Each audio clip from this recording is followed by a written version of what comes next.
Hello everyone, কেমন আছো সবাই? আশা করছি সবাই খুব ভালো আছো। আমরাও বেশ ভালো আছি। পিউস লাইফস্টাইলে তোমাদের সবাইকে আরও একবার ওয়েলকাম আমার নতুন ভিডিওতে। 1 মাসেরও বেশি সময় হয়ে গেছে ঠিকঠাক কিন্তু ভিডিও আপলোড করতে পারছি না। আসলে সেরকম সময় সুযোগ কোনোটাই হচ্ছে না। তোমরা তো জানোই যারা আমার রেগুলার ভিডিও দেখো যে আমরা ছুটিতে গিয়েছিলাম, সেখানে গিয়ে তো সেরকম কিছুই তোমাদের সাথে শেয়ার করতে পারিনি। তারপর তো ছুটি থেকে চলে আসার পরে আমরা যে রুমটাতে থাকতাম সেটা কিন্তু চেঞ্জ করার দরকার পড়েছিল। অনেক দিক থেকেই প্রয়োজন ছিল, কিন্তু তেমন সময় সুযোগ হয়ে উঠছিল না, যে কারণে এখন কিন্তু আমরা চেঞ্জ করে নিয়েছি, নতুন রুমে চলে এসেছি। আর নতুন রুমে চলে আসার পরে তো কত ধরনের কাজবাজ থাকে, সেটা তো তোমরা যারা শিফট করো তারা তো জানোই। তো যাই হোক, এখানে মোটামুটি আমরা একটুখানি থাকার মতো অবস্থা করে নিয়েছি। তারপরে কিছু কিছু ভিডিও ক্লিপ আমার কাছে ছিল, সেগুলোই কিন্তু তোমাদের সাথে তুলে ধরছি। তো নতুন রুমে কিন্তু আমাদের 1 রাত থাকাও হয়ে গেছে। তো নেক্সট দিন সন্ধ্যাবেলাতে কিছু দরকারি জিনিসপত্র ছিল বাজারঘাটের, যে কারণে আমরা 3 জনে বাজারে চলে গিয়েছিলাম আর কিছু কিছু দরকারি জিনিসপত্রগুলো নিয়ে চলে এসেছি। আর রাতে রান্না কি হবে সেই জন্য তো বাইরে যেহেতু যাওয়াই হয়েছিল, তাই একটুখানি মাছ নিয়ে এসেছিলাম। আর কি দিয়ে রান্না হয়েছে বলো তো, গাটি কচু আনা হয়েছিল বাড়ি থেকে, তো সেটা দিয়েই কিন্তু মাছ রান্না হয়েছে। আর সেই সাথে ছিল একটুখানি বেগুন ভাজা। তো এই 2 রকম তরকারি দিয়ে কিন্তু আমরা রাতের ডিনারটা সেরে নিয়েছিলাম। তো তারপর কিন্তু চলে আসলাম নেক্সট দিন মর্নিংয়ে। আর এই যে দেখো, আমার ধৃতাংশু কিন্তু সবে ঘুম থেকে উঠছে। আর অনেকক্ষণ আগেই কিন্তু আমি ঘুম থেকে উঠে পড়েছি। তারপরে তো ধৃতাংশুর পাপার ডিউটি চলে গেল। আর ওর পাপার ডিউটি চলে গেলে আমি একা একা কী করবো, রান্নার কিছু ব্যবস্থা করে নিলাম। তারপরে এই দেখো, ধৃতাংশু ঘুম থেকে উঠলো, তো ওর সাথে কিছুক্ষণ সময় কাটিয়ে চলে আসবো কিন্তু কিচেনে।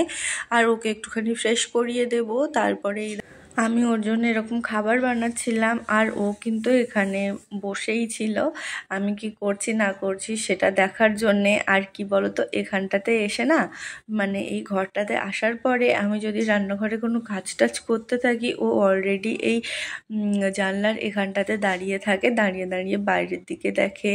আর আমার বেশ ভালো হয়েছে, ওখানে একটুখানি বসিয়ে রেখে ওর সঙ্গে একটুখানি গল্পও করা যায়, আর আমি নিজের মতো একটু কাজও করতে পারি।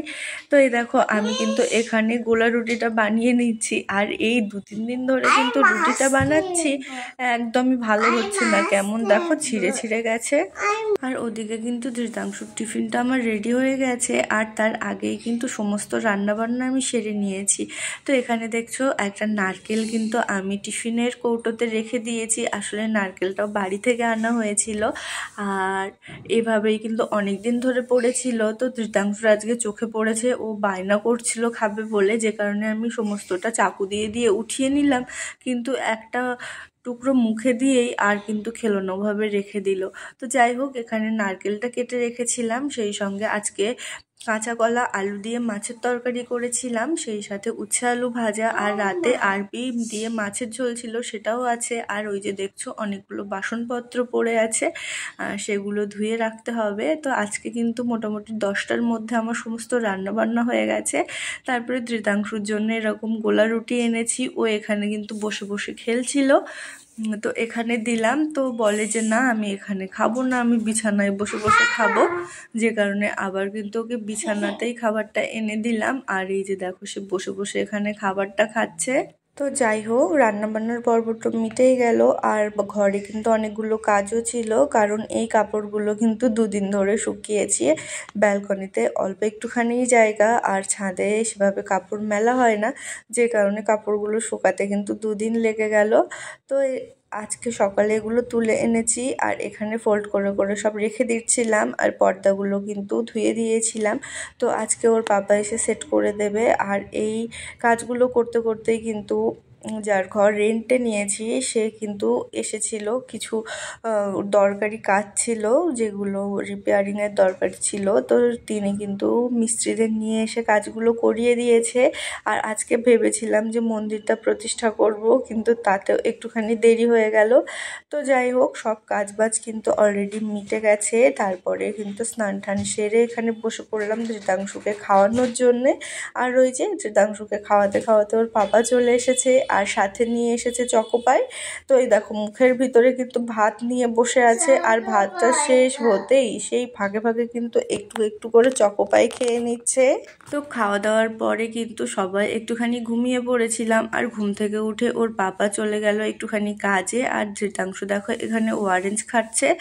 আর ডিউটি থেকে ফেরার পথে ওর বাবা কিছু এই যে ফল সবজি নিয়ে এসেছিল, তো তখন আর বার করেনি, আমি ধৃতাংশকে এরকম অরেঞ্জ কেটে দিয়ে আমি এখানে সবগুলো বার করে নিয়েছিলাম।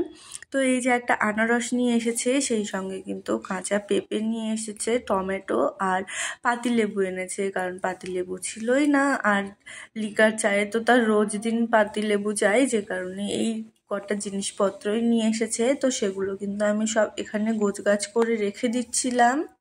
তো নতুন ঘরটাতে যেহেতু দুটো বেডরুম, ডাইনিং, বাথরুম, কিচেন সব আলাদা আলাদাই আছে, তো একটা রুমে তো আমরা থাকি, সেই ঘরটাতে আর কি টিভি লাগানো হয়েছে, আর এই রুমটাতে ধৃতাংশুর সমস্ত খেলনা এখানে রাখা হয়েছে, আর সেই সঙ্গে কিন্তু ঠাকুর মন্দিরটাও এখানে রেখে দিয়েছি। তো যাই হোক, সন্ধ্যাবেলা কিন্তু আমি পুজোও দিয়ে নিয়েছিলাম, তারপরে কিন্তু ধৃতাংশুর পাপা চলে আসলে এই যে আনারসটাও কিন্তু কেটে নিয়েছি, আর এটা কিন্তু বেশ ভালোই খেতে ছিল, কিন্তু গতবার যেটা এনেছিল সেটা কিন্তু একটু বেশিই ভালো ছিল খেতে। তারপরে কিন্তু রাতে এরকম প্লেন ডাল রান্না করেছিলাম 2 রকমের, সেই সঙ্গে রুটি। তো যাই হোক, আমার এই বেমানান ভিডিওটা তোমাদের কাছে কেমন লাগলো তোমরা অবশ্যই কমেন্ট করে জানিও, আর চেষ্টা করব রেগুলার ভিডিও দেওয়ার, কিন্তু রেগুলার লাইফে আসতে কিন্তু আমার একটুখানি সময়ই লাগছে। তো যাই হোক, আজকের ভিডিওটা কিন্তু এখানেই শেষ করছি। কেমন লাগলো তোমরা অবশ্যই কমেন্ট করে জানিও। ভালো থেকো সবাই, দেখা হবে নতুন কোনো ভিডিওর সাথে। ততক্ষণ সবাই ভালো থেকো, সুস্থ থেকো, সাবধানে থেকো।